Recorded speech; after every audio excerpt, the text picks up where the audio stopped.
नमस्कार, मी Sachin Patil. Techno education या चॅनलवर आपले सहर्ष स्वागत आहे. सर्व शाळांनी स्कूल पोर्टलवर विद्यार्थी सुरक्षा फॉर्म हा लॉग इन करून कशा पद्धतीने त्या ठिकाणी मुद्दे भरावेत आणि फायनलाइज करावं, त्याचप्रमाणे त्या ठिकाणी येणाऱ्या काही अडचणी आहेत याला सोल्युशन आपण कशा पद्धतीने वापरावं या संदर्भात प्रात्यक्षिक माहिती आपण पुढील प्रमाणे पाहणार आहोत. यासाठी प्रथमतः गुगलवर आपणास स्कूल पोर्टल लॉग इन करून घ्यायचं आहे. यासाठी मी येथे सरळ एज्युकेशन पोर्टल या टॅबला क्लिक करतो. यानंतर स्कूल पोर्टल आपल्यासमोर दिसत असेल. येथे आपला UDIS नंबर, पासवर्ड आणि दिलेला कॅप्चा टाकून लॉग इन करून घ्यायचे आहे. लॉग इन केल्यानंतर याप्रमाणे आपल्यासमोर डॅशबोर्ड दिसेल. लक्षात घ्या, आपण जर दिवसभरामध्ये हे काम करत असाल तर अधिक ट्रॅफिकमुळे सदर वेबसाईट ही ओपन होऊ शकत नाही. सो अशा वेळेस आपण रात्री 9-10च्या दरम्यान आपल्याला हे काम करताना कोणतीही अडचण येत नाही, अशा वेळेस देखील आपण या ठिकाणी लॉग इन करून हा फॉर्म सबमिट करू शकता. या डॅशबोर्डवर उजव्या साईडला पाहिलं तर विद्यार्थी सुरक्षा फॉर्म म्हणून हा एक न्यू टॅब दिसेल. यावर आपल्याला क्लिक करायचं आहे. येथे क्लिक केल्यानंतर याप्रमाणे हा एक फॉर्म आपल्यासमोर ओपन होणार आहे. सदरचा GR आपल्याला हवा असेल तर आपण स्टुडंट सिक्युरिटी GR यावर क्लिक करून या संदर्भात महत्त्वाचा GR हा डाउनलोड करू शकतो. त्यानंतर आपण या ठिकाणी खाली आलो तर येथे महत्त्वाच्या काही सूचना, वर शाळेचं नाव आणि UDIS नंबर दिसेल. त्याखाली महत्त्वाच्या काही सूचना आपण पाहू शकतो. या सूचना वाचून घ्यायच्या आहेत आणि त्यानंतर आपल्याला हे 1 ते 60 जे काही प्रश्न आहेत, हे 60 प्रश्न आपल्याला या ठिकाणी सोडवायचे आहेत. यासाठी प्रथमतः पाहिलं तर अनुक्रमांक, तपशील, डिटेल्स, त्यानंतर संक्षिप्त उत्तर, थोडक्यात माहिती. प्रथमतः पहिला जो प्रश्न आहे, या प्रश्नाचा डिटेल्समध्ये आपल्याला अपेक्षित काय आहे हे या ठिकाणी डिटेल्समध्ये माहिती देण्यात आली आहे. म्हणजे थोडक्यात 60 प्रश्नांचे हे डिटेल्स आहे. यावरून आपल्याला लक्षात येईल का सदर प्रश्नाला आपल्याला होय करायचं आहे की नाही करायचं आहे. आणि जर आपण होय केलं तर आपल्याला या ठिकाणी या बॉक्समध्ये थोडक्यात संक्षिप्त उत्तर द्यायचं आहे. यानंतर आपल्याला जर एखाद्या मुद्द्याला नाही हे स्पष्टीकरण असेल तर नाही संदर्भात स्पष्टीकरण सुद्धा आपल्याला या ठिकाणी द्यावं लागणार आहे. जसं की मी नाहीवर क्लिक केलं तर या बॉक्समध्ये क्लिक केल्यानंतर येथे मला संक्षिप्त उत्तर काही मर्यादित शब्दांमध्ये, अक्षरांमध्ये मला या ठिकाणी द्यावं लागेल. बघा, जसे प्रश्न आहेत त्यासमोर होय नाही टॅब आहे. होय असेल तर होयवर क्लिक करा, नाही असेल तर नाहीवर क्लिक करा. सो अशा पद्धतीने 1 ते 60 प्रश्न आपल्याला पूर्ण करायचे आहेत. सगळ्यात महत्त्वाची बाब म्हणजे बघा, पहिला प्रश्न जो आहे या संदर्भात आपण होय किंवा नाही हे जे काही असेल त्याला आपण सिलेक्ट केल्यानंतर या ठिकाणी 200 अक्षरापर्यंतचे काही मर्यादा दिली आलेली आहे.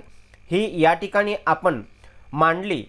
त्यानंतर आपल्याला सगळ्यात शेवटी जायचं आहे आणि सगळ्यात शेवटी गेल्यानंतर येथे सेव्ह म्हणून हा एक ऑप्शन दिसतो. यावर आपल्याला क्लिक करायचं आहे. आपण जसं एक एक प्रश्न सेव्ह करत जाणार त्या पद्धतीने हा जो डाटा आहे हा या ठिकाणी सेव्ह राहणार आहे.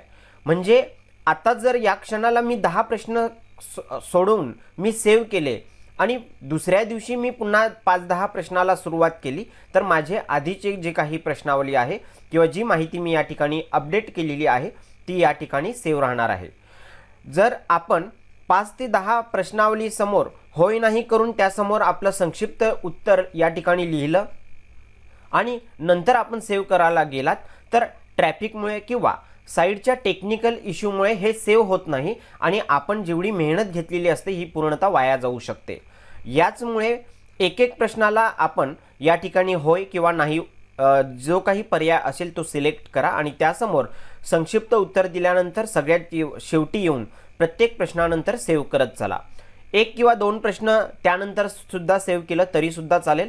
मात्र लक्षात घ्या, पूर्णतः 60 प्रश्न करणार आणि त्यानंतर आपण जर सेव्ह करायला गेलात तर या साईडच्या इश्यूमुळे, ट्रॅफिकच्या अडचणीमुळे आपली माहिती कदाचित सेव्ह होऊ शकणार नाही. सो अशा वेळेस आपल्याला पूर्णतः माहिती पुन्हा एकदा नव्याने भरावी लागेल. आता जाऊया पुढच्या महत्त्वाच्या मुद्द्याकडे. या फॉर्ममध्ये 42 नंबरचा मुद्दा असा आहे का त्या ठिकाणी आपल्याला होय असेल तर होय निवडणार, पण नाही असेल तर त्याखाली लागू नाही हा सुद्धा ऑप्शन आपल्याला निवडावा लागेल. कारण 42 नंबरच्या या प्रश्नामध्ये जर आपण फक्त नाही निवडला आणि लागू नाही हा निवडला नाही तर अशा वेळेस आपला हा फॉर्म सबमिट होणार नाही. म्हणून या ठिकाणी नाही निवडल्यानंतर आपल्याला लागू नाही अशा पद्धतीचे 2 टॅब हे सिलेक्ट करावे लागणार आहेत। तसेच आपल्याला अशी अडचण येऊ शकते की जसं की एखाद्या मुद्द्याला आपण या ठिकाणी होय केलं, मात्र खालचे मुद्दे हे डिसेबल होतात, म्हणजे याच्यावर आपण जर क्लिक केलं तर क्लिक केल्यानंतर हे या ठिकाणी एनेबल होत नाही, म्हणजे सिलेक्ट होत नाही।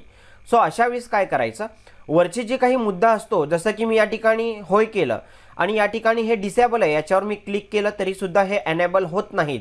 अशा वेळेस होयवर क्लिक करून पुन्हा खाली नाहीवर क्लिक करा आणि पुन्हा होयवर क्लिक करा, म्हणजे होयवर क्लिक केल्यानंतर आपल्याला हे डिसेबल दिसत असतील तर नाहीवर, वरच्या प्रश्नांमध्ये नाहीवर क्लिक करून पुन्हा होयवर क्लिक करा आणि नंतर आपले जे काही खालचे टॅब आहे हे एनेबल होताना आपल्याला दिसतील।